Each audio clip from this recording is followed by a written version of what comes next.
지난 16일 전남 진도 해상에서 발생한 세월호 침몰 사고.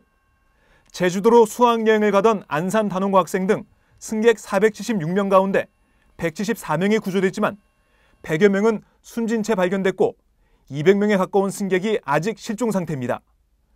정부의 지지부진한 세월호 인명구조 활동은 국민들에게 낯설지 않습니다. 바로 4년 전 46명의 장병이 목숨을 잃은 천안함 침몰 당시와 너무나 닮았기 때문입니다.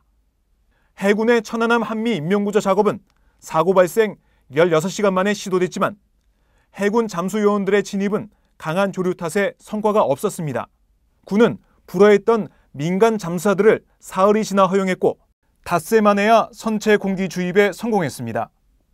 세월호에서도 해군 잠수요원들이 거센 물살에 어려움을 겪었고 급기야 해경은 민간 장비가 더 좋다며 민간 잠수사를 사고 발생 사흘 만에 본격 투입했습니다.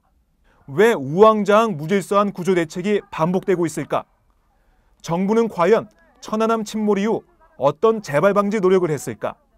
오마이TV는 지난 2010년 3월 천안함 침몰 이후 올해까지 열린 국회 본회의와 관련 상임위 그리고 예산이 결정되는 예결위의 회의록을 모두 살펴봤습니다. 천안함 침몰이 북한의 소행이냐 아니냐를 따졌을 뿐 재발 방지를 위한 시스템 구축과 심해구조 체계 정비를 위한 제안이나 보고는 없었습니다. 특히 현재 박근혜 대통령에게 세월호 침몰 사고에 대해 직접 총괄 보고하는 김장수 국가안보실장, 한나라당 의원 시절이던 4년 전 민간 잠수사 조기 투입을 강조했습니다.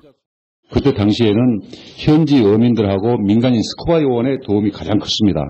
그래서 이번에도 초창기부터 민간 전문 요원과 함께 했으면 어땠을까 하는 좀 아쉬움이 남습니다.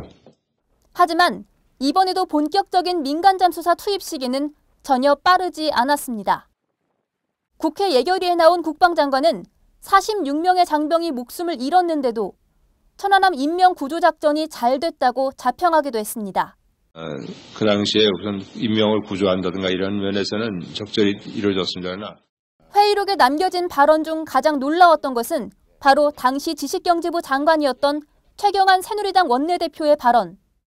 최 장관은 예결위 답변에서 4대강 로봇 물고기의 효용을 강조하던 중 로봇이 심해 구조 작업을 할 것이라고 주장했습니다.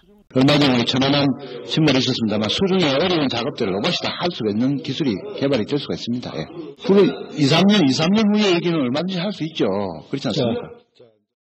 하지만 4년이나 흐른 지금 세월호 침몰 현장에 투입된 로봇은 별다른 성과를 거두지 못하고 있습니다. 또한 제2의 천안함 침몰 사태를 막기 위해 국회에서는 2011년도 천안함 긴급 예산 1,150여억 원을 편성했지만 해군에게 배정된 예산은 전체 예산의 3분의 1도 되지 않았습니다.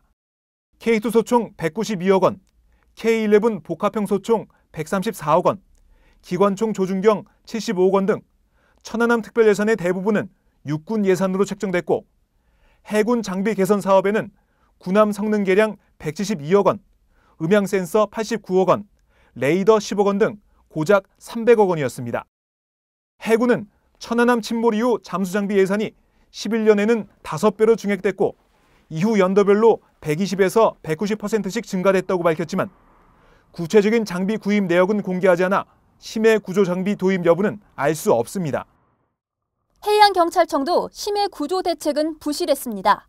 천안함 침몰 직후 해경의 해난 구조 관련 사업 예산은 22억 원에서 168억 원으로 급증했지만 전부 해변가나 연안 발생 사고를 대비한 예산이었습니다. 연안 구조를 위한 고속 제트보트나 수상 오토바이를 구입했을 뿐 심해 구조 예산은 찾아보기 어렵습니다.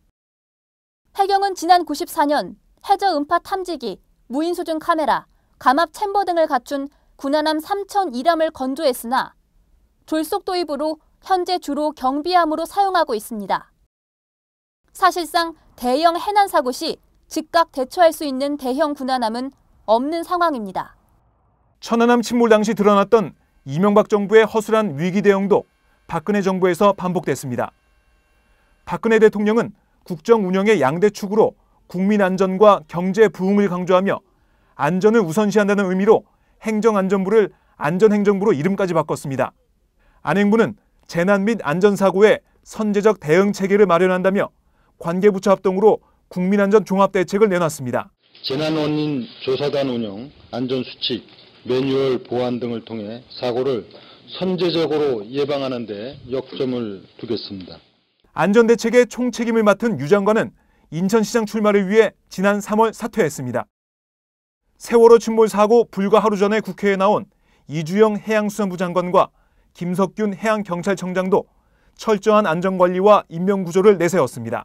첫째, 바다에서의 안전을 가장 기본으로 챙기겠습니다. 안전이 확보되지 않은 바다에서의 모든 경제 문화 활동은 사상 누각이라 할 수 있습니다. 저희 청은 바다에서의 안전한 삶과 휴식을 바라는 국민의 목소리에 선제적으로 부응하여 해양사고 30% 줄이기를 지속적으로 추진해 나가겠습니다.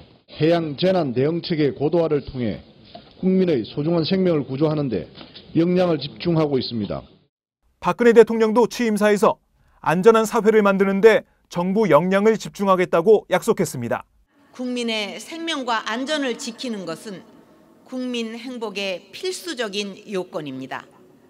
대한민국 어느 곳에서도 여성이나 장애인 또는 그 누구라도 안심하고 살아갈 수 있는 안전한 사회를 만드는 데 정부의 역량을 집중할 것입니다.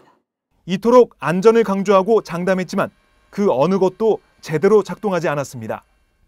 2010년 46명의 장병이 목숨을 잃으며 온 국민을 슬픔에 잠기게 했던 천안함 침몰. 심해 구조 시스템 구축을 외면한 탓에 천안함 침몰은 4년이 지난 박근혜 정부에서도 세월호 침몰 사고의 비극으로 되풀이되고 있습니다. 오마이뉴스 박정호입니다.